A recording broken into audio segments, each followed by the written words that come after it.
What is going on, guys? I am Consumer Tech Review, and today we're going to be doing a review of the Aukey KM-G17 and see if it's better than the Redragon K580 Veda. And if at any point in the video you want to check out either of these two keyboards, all the Amazon links below for the US, UK, and Canada, I do got you guys, but let's get into the video. All right, now the Aukey KM-G17 is a big keyboard. It's full size, it's got an integrated wrist rest, it's got macros on the top in all blue, it looks very cool. It's got RGB around a volume wheel, which is actually super bright. It's got side RGB that actually permeates onto the top of the keyboard in the wrist rest. It looks awesome. It's got per key lighting, and the wrist rest actually makes it a little bit more comfortable to use. Now the Redragon K580 is very similar. It doesn't have an integrated wrist rest. It does have side RGB, not quite as crazy as the Aukey's, but it still has it. Instead of a volume wheel, it has a volume scroll wheel, or I guess they're both wheels, just different. And it also has 5 programmable separate macro buttons, and it also has per key lighting. So it has a lot of the same stuff, although it doesn't have that wrist rest, so it's a little bit smaller. However, and this is where the comparison gets crazy, the Aukey uses blue switches, and their Aukey's blue switches, I've actually used them before. The switches themselves are pretty good. They're very comparable to like an Aotemu switch. Not amazing, but for a budget keyboard, not bad at all. However, the stabilizers are what... Yeah, this thing is not good with the stabilizers. I've used other Aukey keyboards and they feel pretty good. They feel, sometimes way better than the price point would seem. However, this one is way worse. This is the worst stabilizers that I've ever used on any mechanical keyboard, period. I've used $30 mechanical keyboards with better stabilizers than this. They sound terrible, they feel terrible. So the spacebar is the worst one. It feels horrible. Now the actual keys themselves don't feel that bad. They don't feel like anything special. They're just, kind of blue switches or clicky, they're tactile. If you're new to mechanical keyboards, this is probably gonna feel good because any mechanical switch is still gonna be better than a membrane keyboard. That being said, if you guys are into keyboards, absolutely this is not the keyboard for you. The stabilizers, take a listen to this.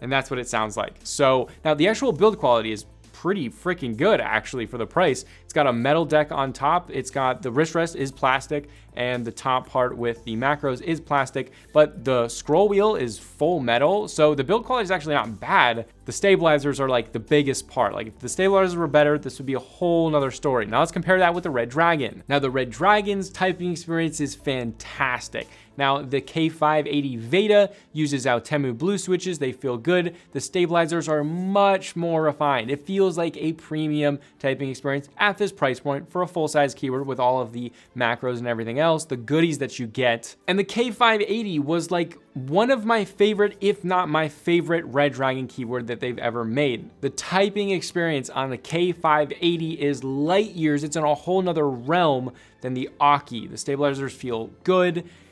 On the Aukey, it's not even like they feel neutral. They feel god awful. That being said, again, if you guys are brand new to mechanical keyboards, this is maybe not an issue for you. Now this is where the big comparison happens. The Aukey, as of filming this video right now, costs $75, which is a lot of money for a keyboard that has stabilizers like that. Now, comparing this to the Redragon, which I think is light years ahead of this keyboard, costs $63. It is literally less expensive. The build quality is better overall than this keyboard. Now, the RGB is not as good. It doesn't have an integrated wrist rest. It's not quite as flashy, but you're getting the same usability. You're still getting all the same functions. You're still getting a scroll wheel for the volume, which I mean, that's a life changer for me, honestly. And the switches and the feeling of the keyboard feels light years better. So it's hard for me to recommend to get the Aukey one unless your only purpose, like the only thing that you want,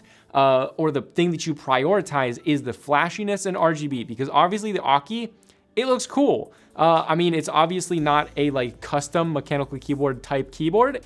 It's definitely more of like somebody that's a gamer probably. But if you like all that RGB and you prioritize that over something like the Red Dragon, you know, you might want to do that. It has the same usability. It's just the feeling of it, the premiumness of it isn't there. And it's like way not there. Now this might shock you because I've recommended Aukey keyboards before. They've actually done quite a good job on some of their other keyboards. They did this pink keyboard and it was like fantastic. It was red switches. It wasn't too expensive at all. They did a fantastic job with that and the stabilizers were good. I don't know if they're like, I don't even know how this happens, how a company can like go from that to this, but it did. It's kind of depressing. I wanted this keyboard to be good so badly, but it just didn't hold up, especially when the Red Dragon has the same functionality, feels better, and is less expensive. Now, it's not quite as flashy, but still. So guys, this is probably a super short review of the Aukey KM-G17 compared to the Red Dragon K580 Veda. Now, the K580 Veda, I highly recommend that keyboard. That's probably one of my favorite keyboards that is under $100, that is a full-size mechanical keyboard with all of the other functions, not just having the full sizeness, but having the macros, having the scroll wheel. That's big for me. That was actually one of my favorite keyboards that I used, and even going from much more expensive keyboards and coming back to that one, I loved it so much. But again, guys, if you do want to go check out either keyboard, I'll have both of them linked below for the US, UK, and Canada for Amazon. I do got you guys, and I did see that comment last video. That was quite hilarious. Thank you guys for all the crazy love and support. I just did a poll today on how regularly I should be posting, what you guys think, and I think the top result was every other day. I've been posting every day for like the last 5 days, and I don't feel like my quality has decreased, but I was thinking, you know, you guys might be getting overloaded. You might not want to watch tech videos every single day. And I probably would have burned out at some point, and that's what a lot of you guys said. And it seems like most of you guys want me to do videos every other day. I think the vast majority said every other day. So that is what I'm going to try to be doing. Obviously, some days I might, if there's a big release, I might do, you know, one video after the other. So 2 videos in 2 days. But other days I might, you know, have 2 days if something crazy happens. Also, big update. We are moving to Charlottesville, Virginia in July, end of July. So there will be a massive studio revamping session craziness. So during July, I know it's very far away, during July, late July, end of July, the channel will be probably fairly slow. I'll try to build up videos during July so that I can post videos, have them scheduled while we're moving. But that's gonna be huge for the channel. It's gonna be a much bigger place. We're gonna have more room to do studios, desk setups, and all of the channels, both Type-C tech reviews, the review guide, and consumer tech review will all be completely updated, and it's gonna be crazy. It's gonna be great. But again, guys, thank you for all of your love and support. It's absolutely crazy. I probably have one of the most loyal fan bases on YouTube for tech even now. I mean, I look at bigger YouTubers' comments and they are not like mine. I feel absolutely blessed, and every single day I'm like so appreciative of you guys. So thank you again. This is really awesome that we have this channel. It's actually unbelievable. But this was Consumer Tech Review. I'll see you guys later. What do I say? This was Consumer Tech Review, and I'll see you guys later. It sounded wrong, but it was right.